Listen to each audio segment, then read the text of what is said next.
Out in the alkali flats of the New Mexico Territory, where the wind never stopped moving, and the sun burned the color out of everything it touched, three sisters placed an advertisement in the Albuquerque Weekly Gazette seeking husbands. They were not desperate women, they were practical ones, and the three men who answered that advertisement were brothers, each carrying a secret that the law had already decided made them worth hanging. The Morrow sisters had been running their late father's cattle operation outside of Cimarron since the spring of 1887, when a rattlesnake bite took Edmund Morrow in the course of an ordinary Tuesday morning. He was dead before his youngest daughter could get the doctor from town. The ranch, 43 acres of red dust and sparse grama grass, and a creek that ran dry by August, passed to his girls by a handwritten will that the county clerk barely accepted as legal. 3 women alone on the frontier was not a novel arrangement. It was, however, a precarious one. The eldest was Violet Morrow, 26 years old, with her father's broad shoulders and her dead mother's dark eyes. She had been running the Morrow books since she was 14, and could calculate feed costs in her head faster than most men could write them down.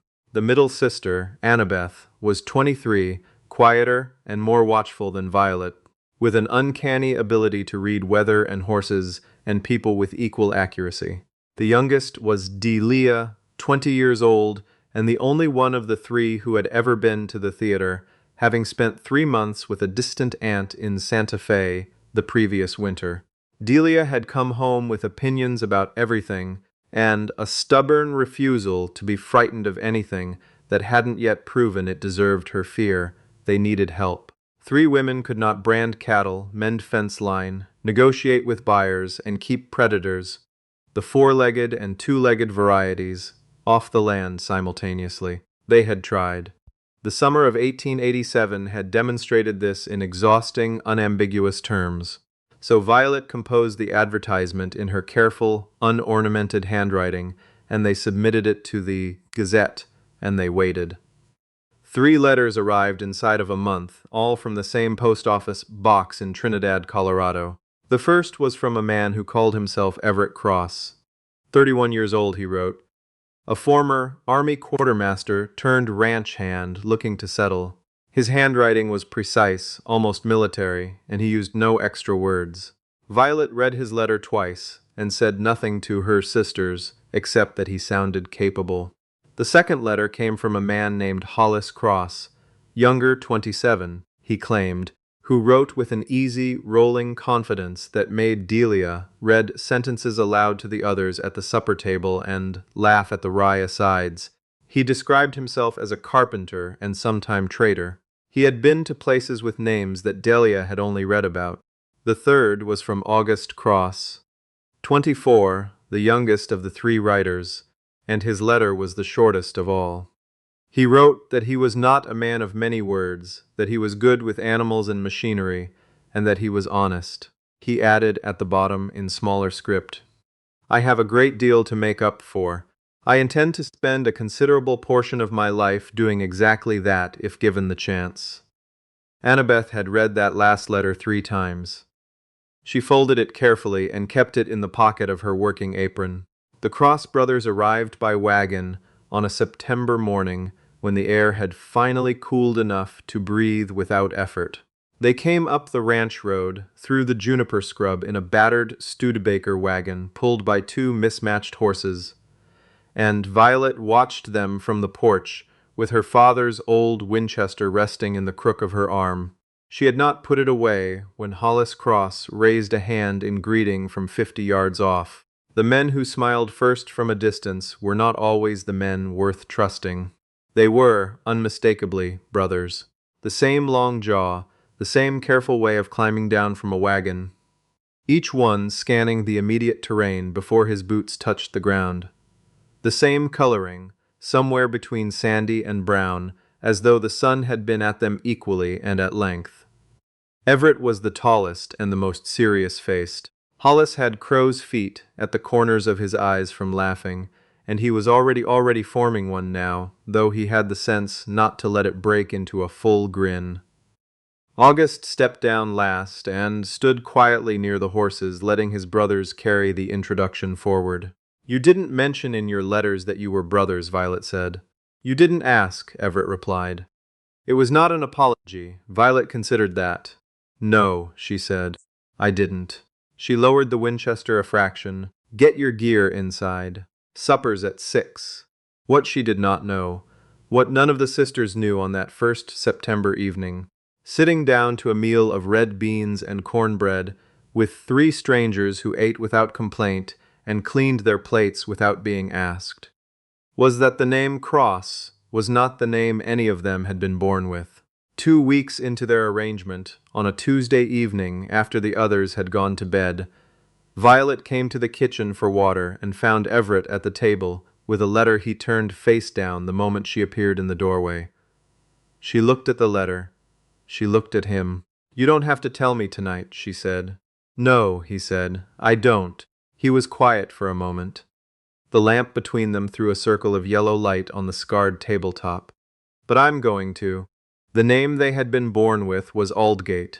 Everett, Hollis, and August Aldgate, out of Dodge City, Kansas, sons of a livestock broker who had drunk himself to an early grave and left them nothing but a reputation for stubbornness and 2 outstanding debts. They had worked honest work. They had contracted to drive a herd of 300 longhorns south from Abilene in the spring of 1886 for a man named Conrad Pyle, who operated a land and cattle concern out of Tucson. What they had not known was that Pyle's operation was a front. The cattle they drove were not Pyle's cattle. They had been cut from a neighboring herd belonging to a Comanche County rancher named Theodore Belmore, a man with enough money to buy the sympathies of 3 county sheriffs, a federal marshal, and a judge in the 8th District Court. By the time the Aldgate brothers arrived in Tucson, and Pyle had vanished with his payment, the stolen cattle complaint had already been filed in Belmore's name. The description of the drovers matched the Aldgate brothers down to approximate height and boot heel. They had run. There was nothing else to do. A man did not stand trial before a judge that a wealthy enemy had already purchased. They took new names from a headstone in a Trinidad churchyard, a family called Cross, dead of a fever outbreak in 1881, and they had moved with that name ever since. Violet sat across from Everett in the dark kitchen for a long time after he finished speaking. The lamp had burned low. Outside, a coyote crossed somewhere in the near distance. Belmore, she said. Yes, Theodore Belmore of Comanche County. Everett looked at her carefully. You know the name. My father shipped beef to Belmore's buyers for 3 seasons, Violet said. He stopped in 1885. He said Belmore ran his operations with a dishonest hand, and he wanted no part of it. She paused. My father was not a man who used that kind of language about another man unless he was entirely certain. Something moved across Everett's face. Relief, and also something harder and older than relief. The expression of a man who has been carrying weight in silence for so long that he has stopped expecting anyone to acknowledge it exists. There's a federal warrant, he said. Marshal Creed Daggett out of Raton has been working the file. He's thorough and he does not stop. Does your warrant follow you here? Violet asked. Or only if someone tells him where to look? Only if someone tells him, Everett said. Violet stood up and took the lamp from the table. Then no one will tell him, she said. She went back to bed. She told her sisters the next morning before the men were up. Delia sat with her arms crossed and said nothing for a full minute, which was unusual enough that Annabeth watched her with visible concern. Then Delia uncrossed her arms. August told me something similar 2 days ago, she said. Not all of it, but enough. Annabeth reached into the pocket of her apron and produced the folded letter, August's short letter, the one with the postscript. I have a great deal to make up for. I thought he meant something ordinary, she said quietly. A debt, a fight, something a young man regrets. It's not ordinary, Violet said. But it's not what the warrant says it is, either. They looked at each other across the kitchen, the 3 of them, as they had looked at each other across every decision since their father died. We need to know if Daggett is already looking in this direction, Annabeth said. She was the practical one in an emergency, regardless of what the other two thought of themselves. And we need to know who Theodore Belmore has paid in this territory. They did not have long to find out. Marshal Creed Daggett rode into Cimarron on the 3rd Friday of October, leading 2 deputies and a man who introduced himself around town as a private investigator from Kansas. He was asking about 3 men. He had a description. He did not yet have a name, or if he did, it was Aldgate, not Cross. But the description was detailed enough that the livery owner, an amiable but loose-lipped man named Pruitt, mentioned that the Morrow Ranch had taken on 3 male hands recent. Annabeth saw Daggett's party in town when she went in for flour. She bought her flour, carried it unhurriedly to the wagon, drove the wagon out the south road, and then pushed the team hard the moment she cleared the last building. She came up the ranch road at a pace that brought Everett off the porch with his hand on his sidearm. "Lawmen in town," she said, climbing down before the wagon had fully stopped. 4 of them. A marshal and a private man from Kansas. She looked at him directly. "They're asking about 3 men who match your description." Everett said nothing. He turned and walked to the barn door and said his brother's names once, at a normal volume, and both men appeared inside of 10 seconds. Violet was already in the yard. She had heard the wagon. She stood with her hands at her sides and looked at the 3 brothers and looked at the 3 brothers standing in a loose line between the barn and the house, and she made the same calculation she always made, the one she had been making since she was 14 years old, and her father started teaching her what it cost to keep a ranch alive. "You could ride," she said. "Right now, while there's still distance between you and Daggett's party. You could be in Colorado by morning." "We could," Everett said. "Is that what you're going to do?" A silence stretched across the yard. A hawk turned a slow circle above the ridge. August looked at Annabeth, who had not moved from beside the wagon. Hollis was watching Delia, who had come to the kitchen doorway and was standing there with her flour-dusted hands held still at her sides and her chin set at an angle that did not suggest she was interested in a farewell. "No," Everett said. "I don't think it is." What Violet did not know, what none of them knew yet, was that Theodore Belmore had not merely filed a cattle theft complaint in 1886. He had actively cultivated the case, feeding additional documentation to the federal marshal's office over 18 months, ensuring the warrant grew serious enough to guarantee prison time at minimum. Belmore was a man who pursued his grievances the way other men pursued profit, methodically, expensively, and without any apparent interest in proportion. The Aldgate brothers, Cross brothers now, were not a priority to him. They were an irritant he intended to resolve. But Belmore had also made a ledger error of a different kind.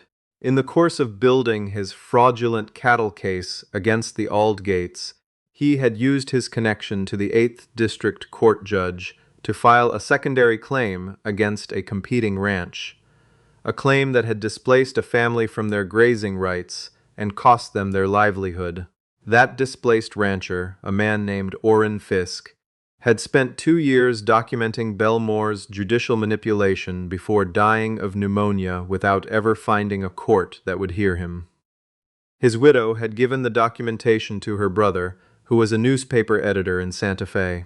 The editor had been trying, without success, to find someone who could corroborate Fisk's records with additional evidence of Belmore's reach.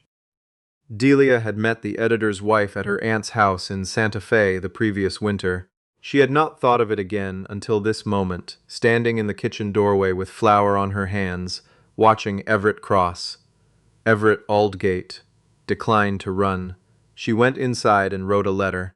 Marshal Creed Daggett arrived at the Morrow Ranch 2 days later, in the late afternoon, with his 2 deputies and his Kansas investigator.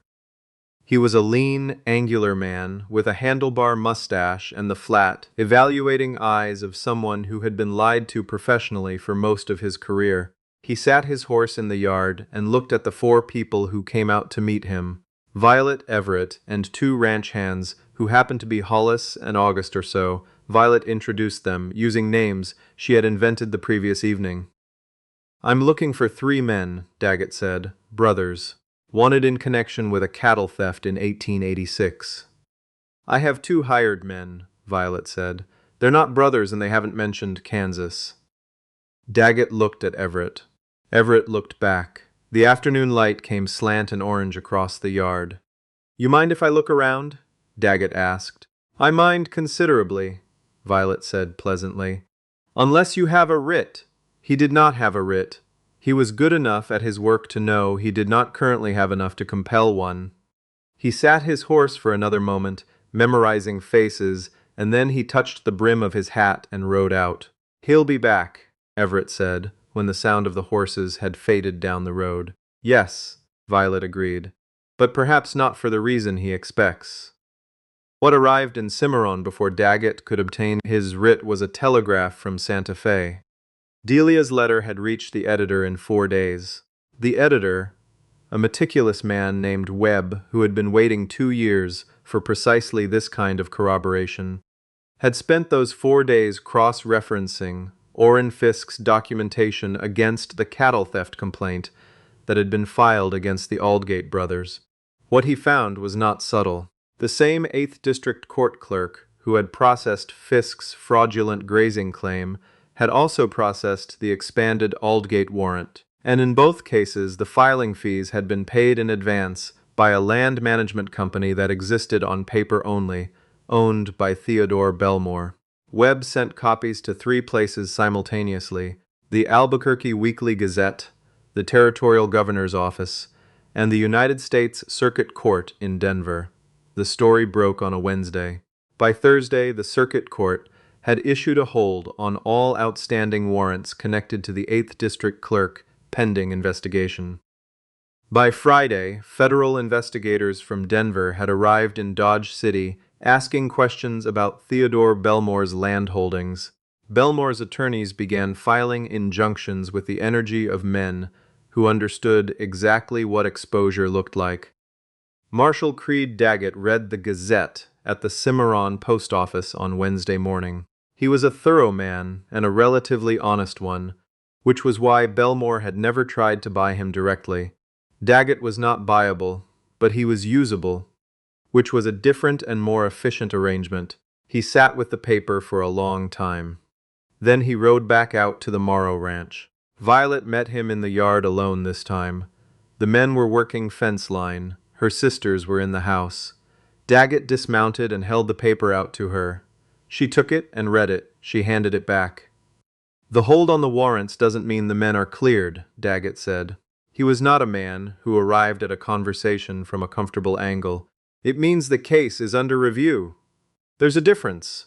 "I understand the difference," Violet said. "The men I'm looking for," he stopped. Started again. "If those men wanted to come in voluntarily, to give statements to the Circuit Court investigation, that would carry weight." Violet looked at him. He was not offering a kindness. He was offering an efficiency. She appreciated the distinction. "I'll pass that along," she said, "to anyone it might concern." The Circuit Court investigation took 4 months. It was thorough because the Circuit Court judge assigned to it was a woman named nothing of the sort. She was a man, Judge Alton Ware, recently appointed from Ohio, who had the specific disposition of someone who had watched his predecessor's reputation destroyed by exactly this kind of corruption and had no intention of inheriting the problem. He pursued Belmore's manipulation of the 8th District Court with the calm, systematic fury of a man with a point to make. Theodore Belmore was indicted in January of 1888 on 7 counts, including fraud, subornation of perjury, and abuse of judicial process.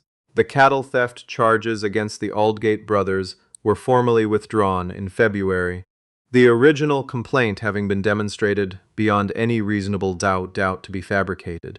By that time, Everett, Hollis, and August Aldgate had been living at the Morrow Ranch for 5 months. They had mended 400 yards of fence line, rebuilt the failing east barn, negotiated a better rate for the fall beef sale than Edmund Morrow had ever achieved, and been introduced around Cimarron under their borrowed name without incident. Hollis had taught Delia to throw a rope with accuracy, which she practiced on fence posts with a competitive intensity that deeply amused him. August had spent a considerable number of evenings reading, considerable number of evenings tying aloud beside the kitchen lamp while Annabeth listened with her mending in her lap and said very little, which was her way of indicating that she was entirely content. Everett had taught Violet nothing, and Violet had taught him nothing. They did not slowly on a Cuban cigar. They did not operate on that kind of footing. They worked alongside each other, and in the course of working alongside each other, they had developed the wordless understanding that forms between two people of equivalent stubbornness who have decided separately and without announcement to trust each other. The morning the clearance papers arrived from the circuit court, Everett brought them to Violet in the yard where she was splitting wood. He held the envelope out without preface. She opened it, read it, handed it back. "Aldgate," she said, trying it. "It's the name I was born with," he said. "It's a reasonable name." She picked up the axe again. "I need to talk to my sisters about some things." "I imagine you do, and you need to talk to your brothers." "I have already," he said. "We're in agreement." She split a piece of wood and set the halves aside. "About what, specifically?" "About asking," Everett said. She looked at him. He looked back. The morning light was clean and flat and honest over the red Cimarron hills. "Well," Violet said. "Ask, then." The circuit preacher came out from town on a cold Saturday in March, when the cottons were just beginning to show the first uncertain green of the year. He performed 3 ceremonies in the Morrow Ranch yard, back to back, which he later described at the Cimarron barber shop as the strangest and most efficient afternoon of his ministerial career. All six of the people involved, he noted, seemed to have made up their minds considerably in advance of the ceremony, and none of them looked particularly surprised by anything that happened. Delia Morrow became Delia Aldgate with an air of someone who had already considered every other outcome and found them insufficient. She had sent a second letter to the Santa Fe editor the previous month, suggesting several additional angles of investigation into Belmore's land practices. She was already corresponding with Webb's wife about the possibility of a longer article. Annabeth said her vows in her working apron because she had been in the middle of something when the preacher arrived and saw no compelling reason to change. August had brought her a sprig of early juniper instead of a flower, because it was what was growing, and she held it throughout the ceremony and kept it after. Violet stood in front of the man she had pointed a rifle at in September and looked at him with her mother's dark eyes, and she said what the preacher instructed her to say, and then she added a sentence of her own that was not in any ceremony the preacher had ever performed. "I expect plain dealing, and I will give it back." "Agreed," said Everett Aldgate, without hesitation. The Cimarron Valley came back to color, slowly that spring, the way it always did, the red earth softening, the grass returning in patches along the creek. The Morrow Ranch, the Aldgate Ranch now, though the women kept the Morrow name on the gate, for their father, ran cattle and turned a profit, and repaired the things that needed repairing. 3 women who had been practical enough to advertise for husbands had found 3 men practical enough to answer, honestly, eventually, when it mattered most. Out on the frontier, that was often the closest thing to a miracle the land had to offer, and it was enough.